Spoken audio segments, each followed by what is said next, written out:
Hey friends, welcome back to another episode of the Field and Garden Podcast. I'm your host, Lisa Mason Ziegler, and hey, thanks for joining me here today.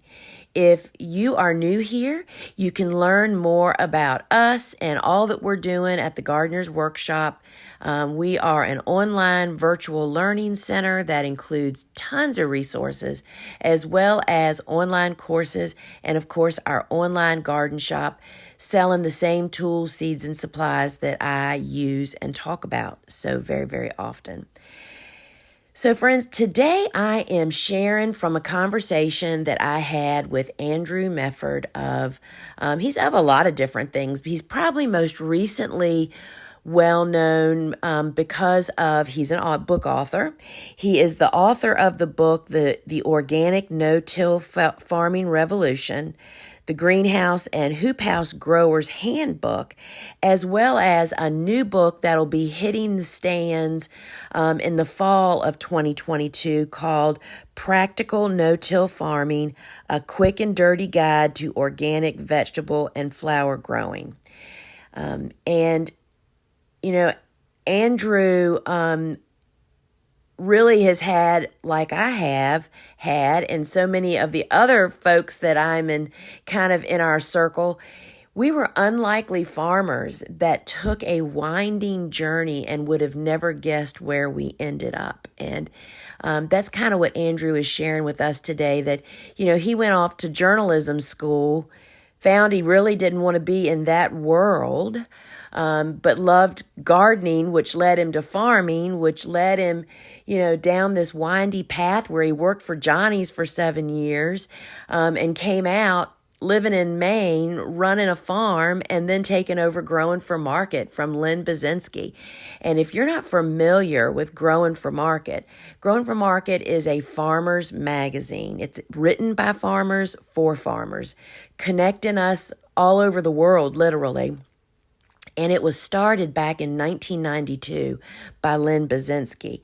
Lynn, of course, is the author of the original book, The Flower Farmer, that started so many of us. It opened my eyes to something I didn't even know was a possibility, right?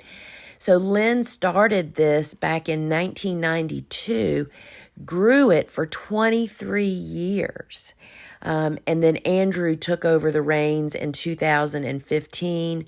And it's just an interesting story, but I really am on this path of revealing to folks that there is more to farming than farming. There are so many pathways that can lead from there if that is your heart's desire.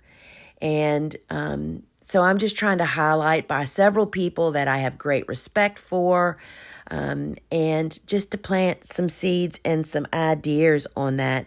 So I'm going to include in the show notes below the titles of his books, of course, the Growing for Market link where he'll tell you at the end you can get a free, if you've never experienced it, you can get a free download to look at the magazine, or actually even request a free in print magazine. And I think something that just really resonated with me, that Andrew said, he's a passionate communicator, but he is advancing the state of local farming. And, that's just such a big piece of this pie. So let's take a listen to Andrew share his story of going from an unlikely farmer to a farmer that now also is the editor of a magazine for farmers by farmers.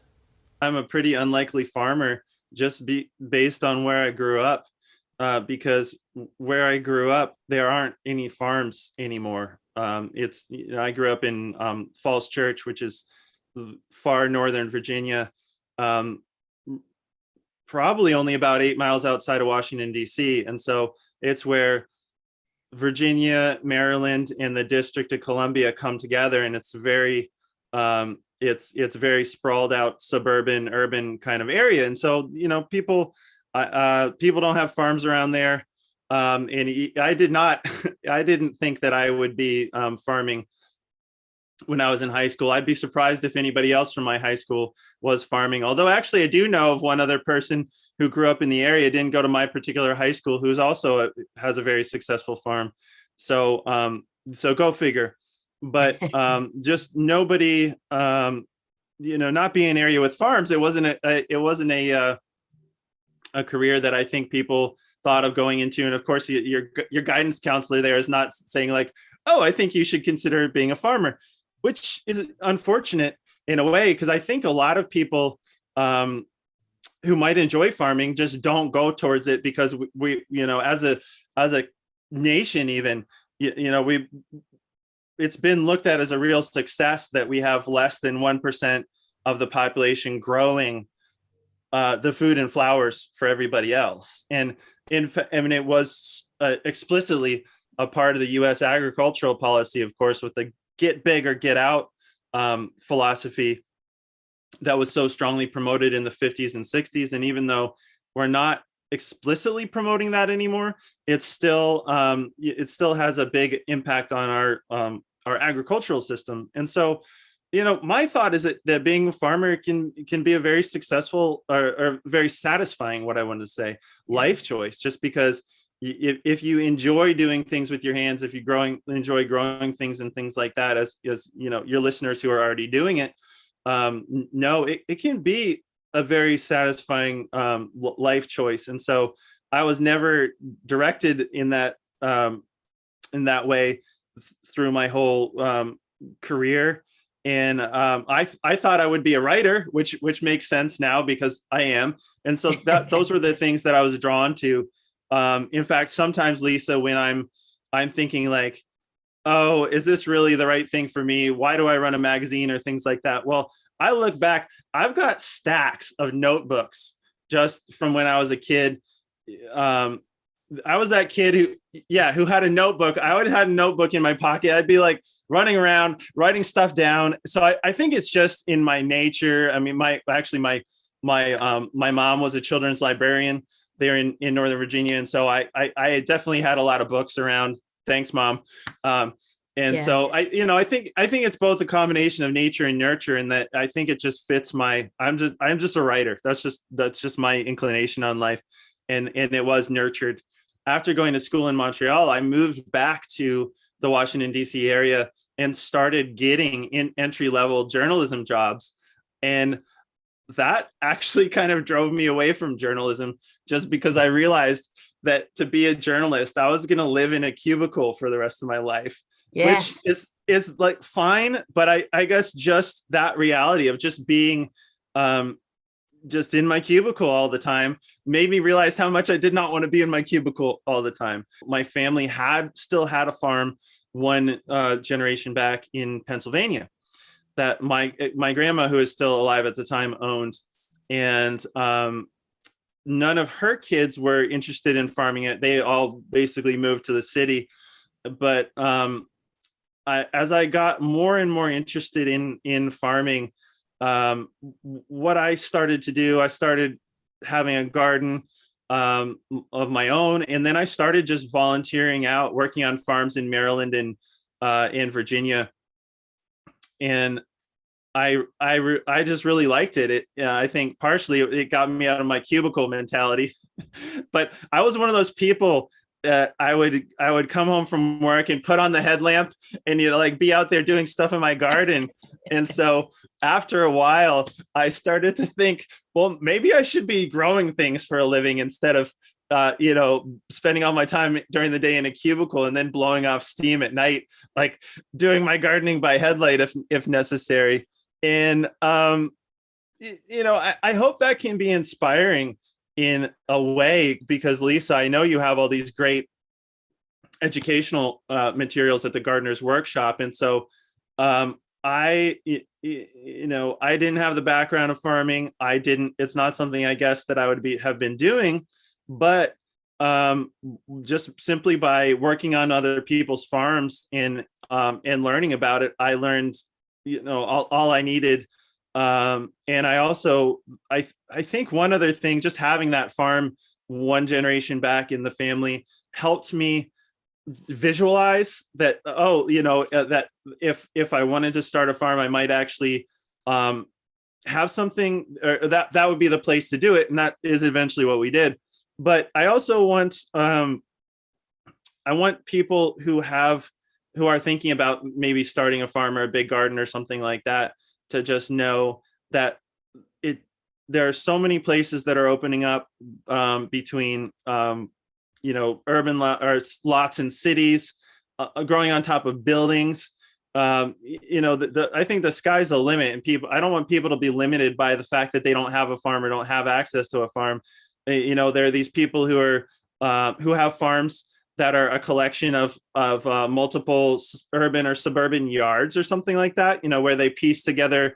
They may not even own any of the land, and they're just piecing things together, by using other people's land, who in many cases are delighted to have them there. So, I want. So true, Andrew. I'm so glad you said that, because where there's a will, there's a way, right? I mean, I live in the middle of the city. I mean, and so I'm so glad that you touched on that, because that is so, I mean, I'm sure you probably do, as the editor of Grown for Market and a book author, get notes from people saying, oh my gosh, I'm doing it in my backyard. And you're right. I can grow so much in a little teeny spot. So that is a great, great point. Rooftops. I mean, there is no end to the possibilities, right? Yeah, exactly. If I had any message for your listeners, it would be, if you have that dream, go for it. Don't, even if every single point of it, for example, where am I going to grow? Maybe your listeners have a dream to grow, grow flowers, start a farm. Well, I'd say just follow that, because the important thing is you have the passion for it. You can figure out where to do it and where it's going to go. Once you know how to do, how to grow what you want to grow, because then that was the next part of it for me, is that I was starting to seriously consider working on farms full time.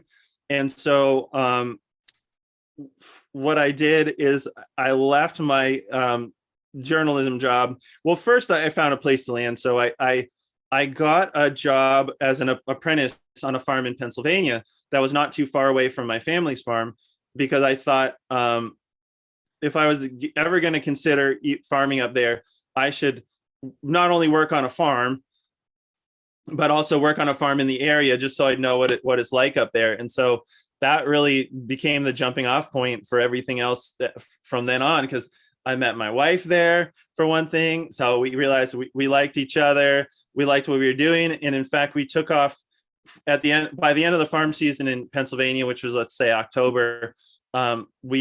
What we wanted to do is just start working on another farm right away. And so, of course, that's not really happening on the East Coast. You go down to Florida. So we were young, and we went off on this big road trip, and we made a big circle around the country, and we interviewed on farms. We were using the what is it? The WOOF website and Organic Volunteers. And we were basically looking at all the places where people would advertise if they had openings on their farm. And we looked at farms all over the place. We interviewed in Washington State and Oregon and California, did a lot of looking out on the West Coast. And so we ended up, from there, we ended up going out and starting work on a farm in California the following January.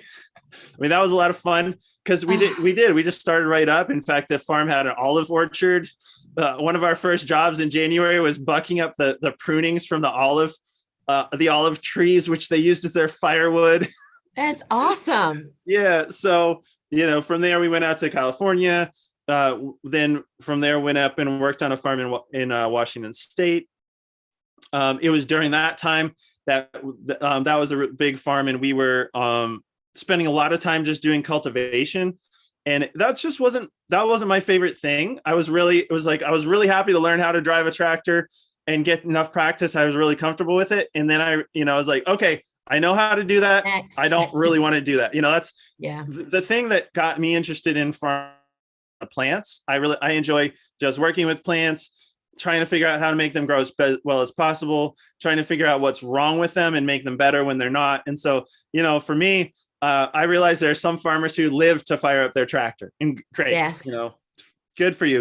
But that's just not me. And so, was spending all this time basically doing cultivation, just it's a big farm. I think they had almost 100 acres in vegetables, including something like 20, maybe 20 acres in potatoes, 20 acres in cover crops, but still 100 acres.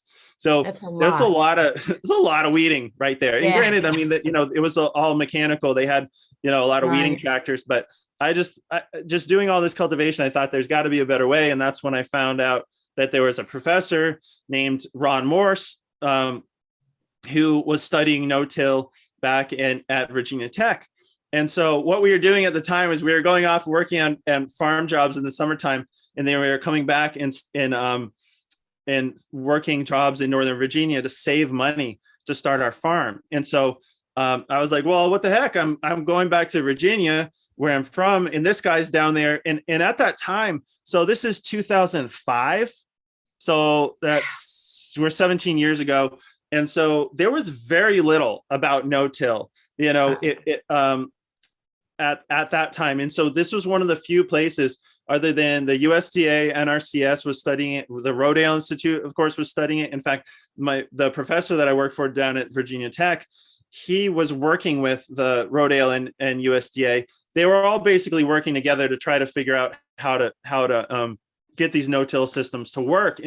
And that so I asked this professor during the winter when I was back in Virginia just to work, I asked this professor if I could come down and pick his brain. I just looked him up online and was like, hey, I'm interested in no-till. I've worked on farms. Can I come and talk to you about that? And he was like, sure, come on down to Blacksburg. And so my wife and we did come down and met with him, and he was very interesting. And he ended up offering us a job because, I think it was kind of a job interview, because I guess after working for him for a while, I think one thing that happened is that most of the people that he was getting to work for him just really didn't care. They weren't invested in the farm side of things. They just needed a job, which is great. But, apparently the work wasn't maybe the highest quality. And so here, at that point, I'd worked on farms for 2 full years at that point. And so I guess he must have liked us, because he offered us a job, took him up on that. And so we ended up working in Blacksburg the following year on this no-till research farm, which was interesting. Wow. Because what they were doing, they were getting grants from some from the government, but also from big produce companies who wanted to see if they could make no-till vegetable growing that was as productive as sort of like the conventionally tilled. And so it was organic growing, it was organic practices, but it was comparing, so we would have split plots. We would have plots that were sort of like rototilled and conventionally tilled. And then we would have plots that were no-till. And that was mostly taking what I call the roller crimper method. So basically growing a really, really thick stand of a cover crop, rolling it down to kill the cover crop. And then that cover crop becomes your mulch, and you plant, you put transplants straight through the cover crop. And so that was really interesting. And that was also our 3rd year of farming full-time, of working for other people. And so the following year, my wife, whose name is Anne, and we were just kind of like, all right, are we going to start this farm or not? Now it's like, all right, we've worked for other people for 3 years. We could work for other people for the rest of our lives, but we also, at some point, it's sort of like that. It's like it's the when to take the leap conversation. Yeah, I remember having. We're like, okay, we've worked for other people for 3 years. Is it now or never? And so we decided, yeah, it was. And so we did start a farm. We originally started our farm on a farm that my grandma owned. She's passed away now, but at the time she still owned the farm in Pennsylvania. And that was a great way to get our start, because we were kind of in the middle of nowhere in Pennsylvania. And then we got into the farmers market in the town where I grew up there in Virginia. So we were in the Falls Church farmers market that first year, and we were looking for other outlets too. But one of the great things was that Falls Church, being so urban, suburban, most people didn't have gardens. They Right. had money. You know, it was a pretty well paid area. You know, there's a lot of jobs there in Northern Virginia. Um, and so we could grow our vegetables up in Pennsylvania and then truck them into a really, you know, an area that was really excited to see them. And so we started our farm there. Unfortunately, the farm was a big farm. It was bigger than we could have afforded without some real cooperation from the family. And some of our family, I mean, it was unfortunately, I know other people, in fact, they're in Northern Virginia that have been in this situation where, you know, the farm is going to go from one generation to the next. And then people are, you know, some people maybe would like to keep the farm in the family. Some people would like to sell it because it's worth a lot of money as quickly Right. as possible. And so that's what happened to us. And so after being there, we realized that we probably weren't going to have the use of this farm anymore, which at the time we were pretty upset about, just because we saw ourselves there for the rest of our lives. And so we regrouped, and we figured that the best way to make lemonade was to go and work for other people's farms again. Because honestly, after starting our own farm, we realized that there were things that we wish we knew, and had learned the first time. And we certainly wouldn't have done that if we didn't have this unfortunate situation where we had to leave where we thought we were going to be farming. But it did give us the opportunity to learn more things. So after farming in Pennsylvania for a while, we went and we got a farm. We worked on a farm in upstate New York for 1 year. In fact, at the time, we were trying to sort of like massage the family situation and see if we could get it to work out. We were hoping so that we could work the situation out so we could go back to the farm that we had already started. And over the course of that year and the next, it became clear it wasn't going to work out. So the following year, we went and we apprenticed on a farm in Maine. And so that's our 5th year. You know, so not by design, but by accident. What do they say? Life is what happens when you made other plans, right? So that's Yep. kind of what was happening to us. Is we were like, okay, great. We worked for other people for 3 years. We're ready to start this farm. Started a farm, then went back to apprenticing for other people for 2 more years. And it was then when we were out working on this farm out on the coast of Maine, we realized it was just never going to work out for us to get back to Pennsylvania. So we thought, well, we should probably figure out where, you know, a new location to move our farm to. And so that's why, you know, we were in Maine. We never in, you know, I'm trying to make the point. This was not our grand scheme plan. You know, we weren't like, oh, great, we'll work for other people for 5 years and then move to Maine. But that's how it happened. So while we were working on this farm out on the coast of Maine, we thought we like Maine a lot. Despite not growing up here, I really appreciate the just the 4 different seasons, because you know, I've gotten and my kids really enjoy it now that we have kids. They really like skiing and skating and all that kind of stuff, which you pretty much have to be good with if you're not going to hate living in a northern climate like this. And so I really enjoy it now, but it definitely was not the plan. And so also, you know, on the topic of not the plan, well, we just happened. So we found this farm in central Maine that just happened to be about half an hour away from the Johnny Selected Seeds research farm. And so one thing that a lot of farmers do around here is go work for Johnny's in the wintertime, right? Because winter is so long and so cold. And in a way that's good, because I remember when we were working in California and out in Washington State, just all the farmers we worked for seemed so burned out. Yeah. And I No think part of it, rest. yeah, well, No because rest. they can grow pretty much all year round. They do, and all their competition is. And so I think they just get ground down and burned out. I mean, you know, it sounds really great to be like, I'm going to grow 52 weeks a year. I'm going to grow year round.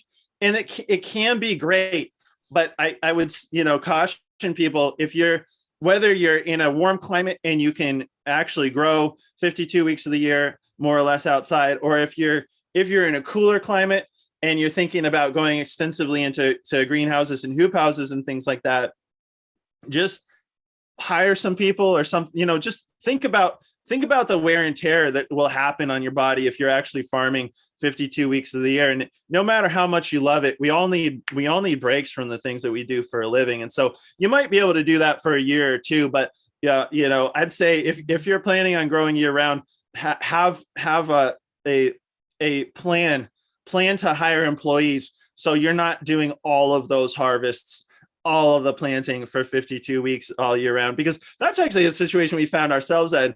We said, all right, we're not like the West Coast was great. We learned a lot there, but we were land prices were really high just because it's such good agricultural land. It's relatively expensive.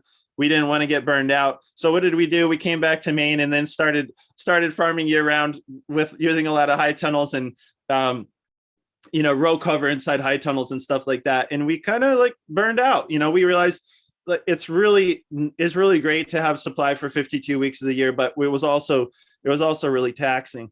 And so one thing that happened was that we just did what a lot of other growers around here do, which is to work at Johnny's in the wintertime. And it's a really great thing for a lot of growers. I think it's a great thing for growers and for Johnny's, because what happens is that because our winter is so long, unless people are really dedicated to season extension or doing a lot of heating, that you really do kind of have to take a break in the wintertime up here, which is can be good. And so what happens is a lot of the commercial growers up here, like right in this area, I'd say, half an hour, 45 minutes away from Johnny's, we'll go work for Johnny's in the wintertime, right? And that's what I did. My first winter up here, I was like, hi, this is Andrew. Thanks for calling Johnny's. What seeds do you want to order? And I think it's actually good. So it's good for the growers because it, if they need it, it gives them a non-farm source of income in the wintertime.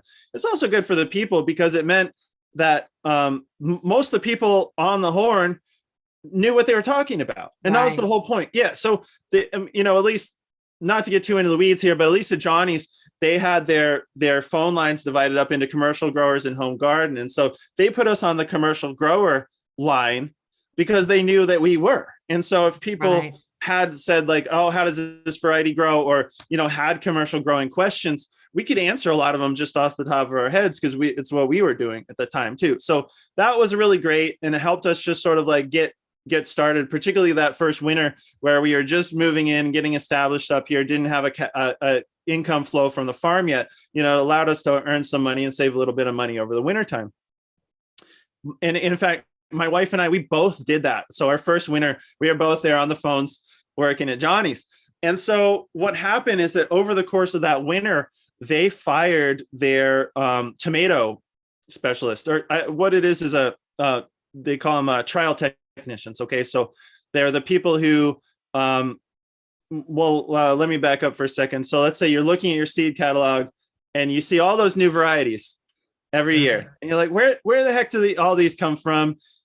How are people finding these? Well, I know different companies use different strategies, but at Johnny's, they do a lot of trialing. And so that, I ended up getting the job as a trialer for a broad range of crops, but including tomatoes. So that because I have a tomato obsession. And so and they post all their positions internally at Johnny's. So we were already working there and they said, oh, we're going to need, we're hiring for this job as a tomato. See, to me, it's the tomato trialer because I have a tomato obsession.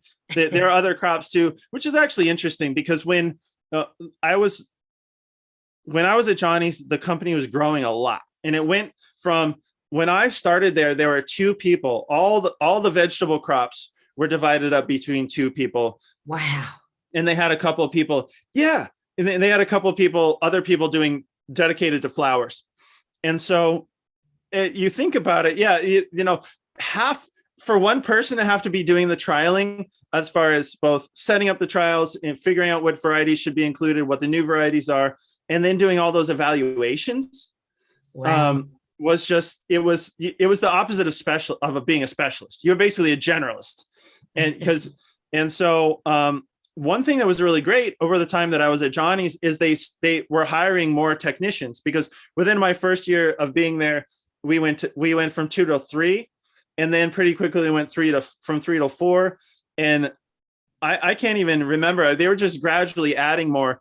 And also because we were seeing so much growth in greenhouse growing, my position also developed into a specialized greenhouse position, because there was just people were building high tunnels. The NRCS program was going on. So people were building high tunnels like crazy and building greenhouses. And that was also something I was really into, right? If you consider, I just moved from Pennsylvania, where you can grow a great field tomato, to Maine, where it's probably not worth it. Or certainly that's the decision we made. It's not worth it to try to grow large fruited tomatoes out in the field. So I got really into greenhouse growing to get my precious tomatoes. And so that's how that whole thing happened. It was just serendipitous. We just happened to move close enough to Johnny's that to their research farm. Actually, they got a few locations here, but that I got that job as a trial technician and ended up doing that for the next 7 years. And so really my wife was managing our farm, including, all aspects of day-to-day management, including, managing apprentices and employees and stuff like that. And while I worked full-time for Johnny's, and then especially before we had kids, I was just got the headlight out again, doing stuff at night and on weekends. You know how it is, Lisa. So, but you weren't in a cubicle then, at least. Exactly. Yeah. At least I was getting outside, and it was one of those things. It was just such an exciting time to be building our farm again, and just so excited. It was overwhelming in a way because it was a lot of work, but I think anybody who starts a farm will find that. But it had this great synergy because during the daytime I was going off to Johnny's, and I would travel, 7 or 10 times a year. And so that was putting me in touch with seed breeders, university researchers, larger commercial growers, the kind of farms that I had never, bigger farms than I had ever grown on. So on the one hand, I was in my day job, I was learning so much. And then I was coming home and trying all that stuff out and trying varieties that I was seeing at work out. In fact, I used to think that was a great sign, is that when I would see a variety and trial at Johnny's and be like, oh, I need that on my farm, it's that, like, that's probably a good one for the variety, for the catalog, or we should be thinking about it. So that is so amazing though. It's like that was a big part of your stepping stones, right? I mean, to learn so much in your day job to apply to what your passion is and what your real life is going to be later on. Wow. Yeah. Yeah. Working at Johnny's was really great, both for me. And I mean, it was a good place to work, with friendly people who are interested in what they're doing. And in a lot of ways, most of the things that I'm doing now, I did not foresee. I didn't say we wanted to start a farm. I did not foresee getting involved with the magazine. Johnny's just happened to be serendipitous, but you're exactly right. There was a lot of synergy between what I was doing for Johnny's and what I was doing on the farm. And that also led me to growing for market, because as I explained, I had this writing background. So I actually went to school for journalism, but I got more interested in farming. And so I thought really then, okay, I was going to be a farmer full time, but with my writing background, it's funny. I thought like, oh, it would be great to write an article for Growing for Market someday. That would be fun. Because we had gotten Growing for Market for years. In fact, my father-in-law had gotten us a subscription. They used to call it the beginner special, where you get like a year or two worth of magazines up front and past issues. Yep, I remember. Right. And then you get a year's subscription plus the previous 2 years or something like that. I actually hate to say I'm foggy on the details, because we stopped doing it just because everything's so digital these days. If people aren't familiar with the magazine, in addition to putting out a magazine 10 times a year, we also have something like 1,600 articles archived. What we do is we take the articles from each magazine, and then we relay them out as HTML, just meaning that you can search the individual articles instead of having to page through pages and pages of magazines. So now the digital essentially archive has sort of supplanted that paper archive, but that, Growing for Market was an important entry point for us into farming. We had probably been getting the magazine for maybe a decade before we even before we took it over, because it was started in 1992 by Lynn Basinski, which probably a lot of your listeners may know. She's the author of the Flower Farmer, which is still a great book. We still sell it. It's still a great book, a great introduction to flower farming. And so she had been doing it for such a long time. We had been getting Growing for Market for many years. And at some point while I was working at Johnny's, I met Lynn. And so I pitched her an article. I think it was a tomato, how to grow good tasting tomatoes, or choosing tomato varieties or something like that. Yeah, exactly. Yeah, of course. With my tomato obsession, it played into that. And so it's from there, I ended up writing, I don't know, 3 or 4 articles for Growing for Market for a number of years in a row. And then in, I want to say, I think it's 2015, she asked me if I would consider taking the magazine over from her, simply because at that point she had been doing it for, I think she'd been doing it for 23 years at that point. And so she was just ready to move on to other things. In fact, she did. She and her family run seeds from Italy, from their home in Kansas now. And so as much as I liked working for Johnny's and it was interesting, and it was just so great to be able to see all those varieties. In fact, what I tell people about my time at Johnny's is that, what I was doing as far as running trials on all these varieties, I think is what I was getting to do, what most gardeners and farmers deep down really want to do anyway, which is plant one of everything in the catalog, right? Don't you want to see every single one of those varieties? That was my job. I was so lucky to get to do that. Where, I was getting paid to, scope everything out, because how we made the decisions is that we would grow all the current varieties at Johnny's. And I think this, doesn't matter if it's flower, vegetable, whatever, herbs, every year Johnny's would pretty much grow out all the varieties they were currently selling. And then also add all the new varieties that the breeders that we worked with had developed. People just sent us seeds, out of the blue that either their my grandma has preserved this variety for however many years, or this is my backyard breeding project. So we would look at stuff people sent us, everything. So, it was my job to try and look at everything that I could get my hands on and that I thought was appropriate, that customers would have an interest in, and then essentially compare it to what we are currently selling and make that decision. Is what we're currently selling the best thing? We should just stick with it, or should we switch over to some new variety? And so that was just fascinating, and I learned so much. But I also, by that point, we had young kids, and even though it's not the worst commute in the world, it's nothing like where I grew up. I mean, that's a big part of why I left Northern Virginia, is because even though it's a perfectly nice area, I just can't handle the traffic and just just the suburban sprawl and everything. So I found myself instead of a 45-minute commute staring at someone's taillights, I found myself with a 45-minute commute, driving back and forth through a rural area. I'd say, if I got in a traffic jam, it's because I got stuck behind the manure spreader, right? But still spending a lot of time, away from the farm, away from my family. And so when Lynn approached me with about taking over Growing for Market from her, I looked at it really seriously, and we ended up deciding it would be a good thing for me and for our family. I've been working from home ever since 2016. So we worked it out with Lynn, so I was going to take over Growing for Market and become the editor. And it's also essentially our family business. She started it. So I'm the editor, and we also own it and run it out of our farmhouse.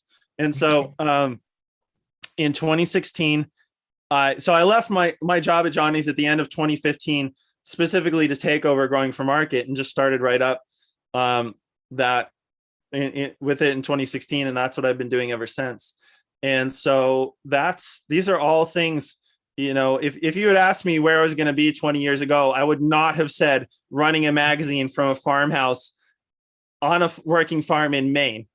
But I mean, it's serendipity, and it's actually kind of fun to think about it all, because it's one of those things where, we didn't know exactly how it was all going to work out. We definitely encountered some adversity, in fact, in that, our original farm where we thought we were going to be didn't end up being available to us. And it's just, I just feel really lucky. We lucked into a lot of it, as far as, we just happened to buy a farm that was a half an hour away from Johnny's, which led to a really interesting job for the next 7 years, which led to, another really interesting job being Growing for Market, in that it really marries the, two of my passions, as far as being a writer and communicator.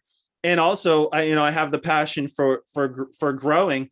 And so I can deal with both of those. And also I feel like I can help make connections between people too, because if your readers aren't familiar with Growing for Market, our articles are written by other growers.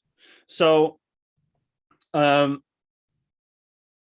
it's a really interesting thing for me, because on a month-to-month basis, I mostly work with different people, because it's not like a lot of publications where you have the same writers, just different topic month to month. Most of our writers write 1 or 2 or 3 articles about things that are going on their farm, and they're not really regulars for us. So it's fun for me, because I get to hear about all this neat stuff that people are doing on their farms. I feel like I help to make connections between people and hopefully advance the state of local farming, because I think that farmers are the most innovative people in farming. They're the ones out there. They're the ones who are day to day dealing with the pests, the diseases, the equipment problems, oh, I wish I had a tool for that, so I'm going to go duct tape it, weld it, or whatever, So I feel like, on the one hand, there's a lot of innovation going on farms, where farmers are just developing solutions to the problems they encounter on a day-to-day basis. On the other hand, we're a very spread out group. There's not, if you hear those statistics about how only 1% of the population is doing the farming for the other 99%. Well, if you looked at the people who are doing local farming, it's a fraction of that 1%. And there's been great growth in that. If you look at, the USDA keeps statistics of the number of farmers markets that there are. There's been a huge growth in farms and farmers markets going into that local, selling into local markets right now. And lately it just seems like flowers have been on fire. It just seems like people are starting flower farms in a way that has just, it's changed everything. Yeah. Yeah, it really has. It's changed I really think you and Lynn were just way ahead of the curve. Writing your flower books. And it's really interesting how, obviously there was a market for them back then, but I think you guys were just ahead of your time, because now it seems like I don't know if you can explain it any better, but all I know is at the magazine, we've just gotten so much interest from people with flower questions and wanting to start flower farms. And a lot of times, when people subscribe to the magazine, they put their farm name on there. And a lot of times it's, so-and-so flower farm or something like that. It just seems like, I don't know what's in the water out there, Lisa, but it just seems like flower farms are blowing up right now.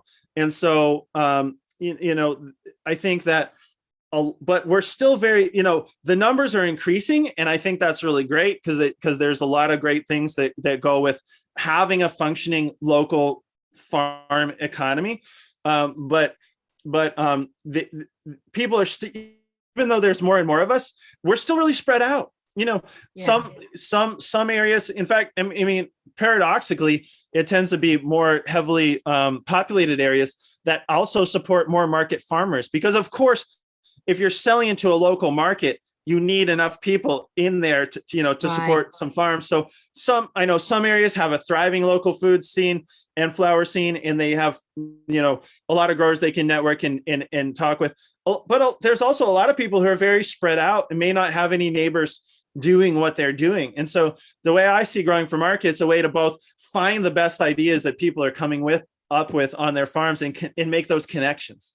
Like, I try to get the best ideas from other people's farms in the magazine. So hopefully whoever reads it, I know local farming is a very diverse bunch of people. Some people grow veg exclusively, some people grow flowers, some people grow both. There's all different kinds of markets, from farm stand to farmers market and CSA. There's so many different ways that I know in our magazine, not every single article is going to be for everybody. But what I'm hoping is that we can take the best timely ideas too, right? Because we're in such a timely business. We're having articles about seed starting and variety selection and all that kind of stuff right now, and we're going to transition more into field growing articles through the summertime.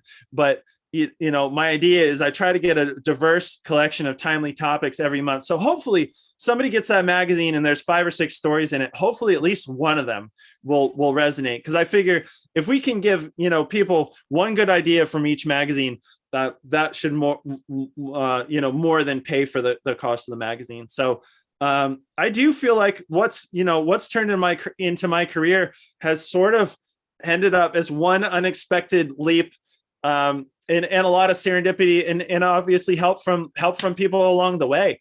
We benefited. You're so right about that. You are, you've just kind of been guided from one step to another. And I think that happens for a lot of people, but they have to do what you did. They have to take the leap. They have to do it. That not, the real bottom line. And what I wanted to say to you about growing for market was like my lifeline. People don't understand that just 20 some years ago, we barely had the internet. Getting that magazine in the mail. And you're right. Who I learned a lot from that helped me with Cool Flowers was Pam Dalling, because she would talk about growing cool weather vegetables, and I gleaned a lot of them. So you can get as much as you want out of that magazine, no matter really where you are in farming, from business stuff to equipment to everything. So it's just kudos to you. You've landed in the right place, I think, and we really, really do appreciate it. Yeah, well, good. I'm glad it's been useful. That's what I think about at the end of the day, is that I want local farming to succeed. I enjoy it myself, but also I think there's benefits to us personally and as a society to have functioning local farm economies, and which really got vanishingly small. I would think probably the 70s or 80s were kind of a low water point for local farming, and so at the end of the day, I asked myself, did I advance local farming? That's the way I look at it. If we do a good job at the magazine, hopefully we're making it easier for local growers to do their job. And I think it's true. When actually that's one thing that Lynn told me when I was asking her about how growing for market came about. She said, well, she and her husband were there in Kansas running their farm. And they were looking stuff up, the resources, when she started back in 1992, they're just what you said, Lisa, were not the resources. And that's why I love the things that you're doing with Gardener's Workshop. There's so many more ways to learn that stuff now. There's so many more places, Gardener's Workshop being one of them, because I realized one of the things that I benefited from was also being young enough, and we were young and didn't have kids, that we didn't have a whole lot of expenses, that we could do something kind of crazy. Like, hey, let's go move to someone's farm in California, live there and learn how to farm. But no, I realized, people may be coming to that later in life, may not be able to just leave their job. They may have kids and may not just be able to oh, hey, I'm going to go work on someone's farm. And so all the resources that are online, the kind of videos and things that you're putting together, I feel like it just gives people more inroads. Maybe that, that way, if they're not ready to just quit their job and go start a farm, they can kind of like get your videos and stockpile ideas and build out their farm idea before they have to take that leap. But yes, I would say, if you have the passion, leap, figure out, do a lot of planning. It's important to plan, but, figure out how you can make that leap, because it's if you got the passion for it, it can be a really satisfying way of life. And it can, it can also be it can be profitable and you can Right. you can support your family too. You can make it a livelihood, if you want to. And so, I'm really happy to steward Growing for Market in the future, but I'm also really happy to see that there's so many more places now where people can get those ideas from. Well, I think, I have it's more than one go-to place, right? So you're right. We have a lot of riches. So, so people are going to be looking for your newest book coming out in the fall sometime.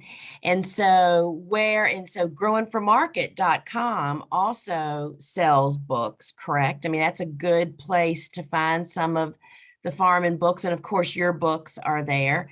But I'm pretty sure booksellers everywhere have your books, and we'll have your new one, right? That's coming out Correct. this year.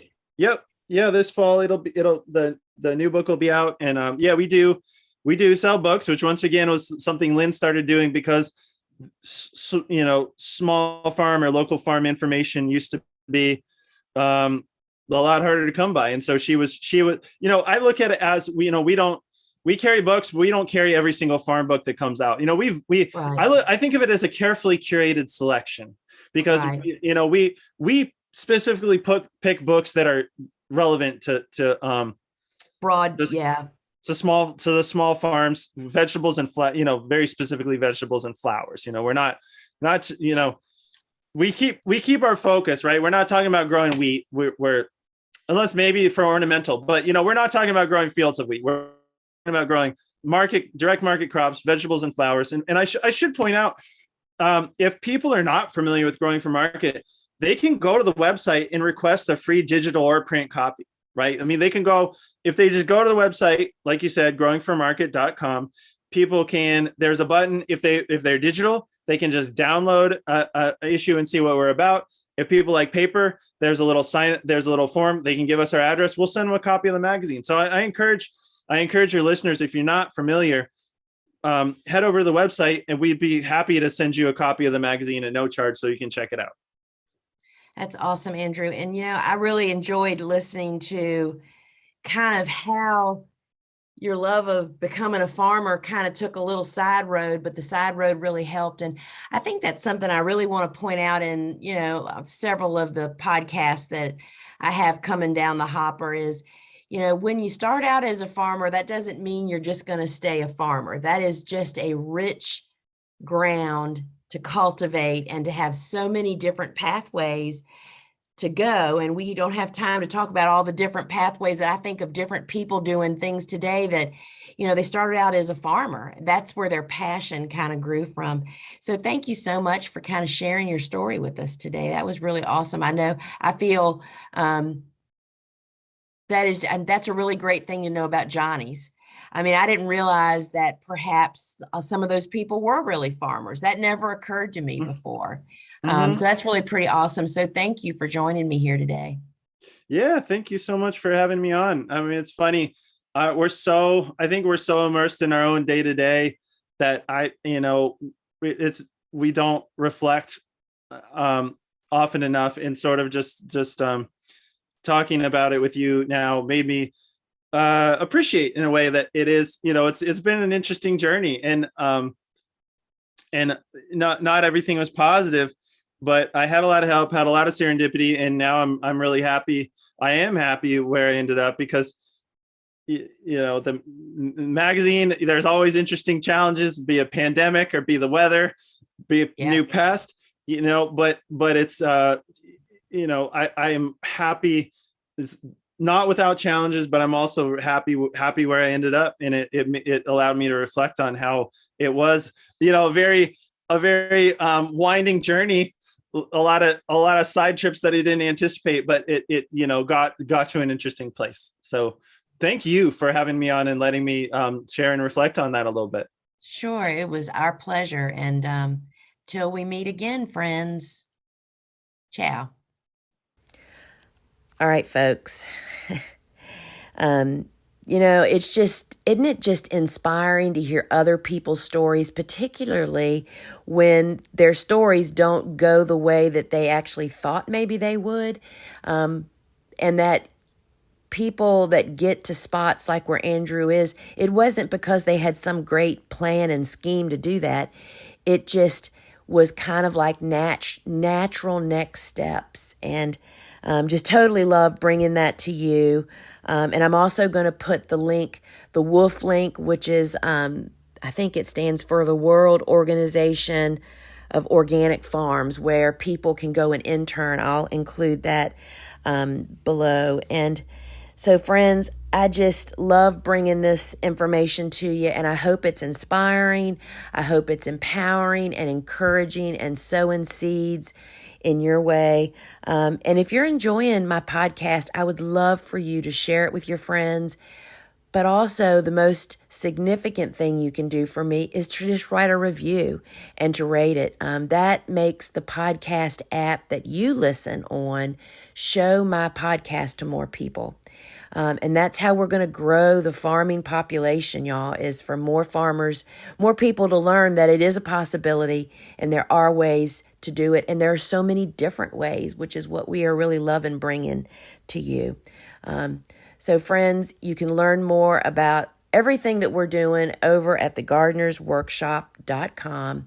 And friends, until we meet again, ciao.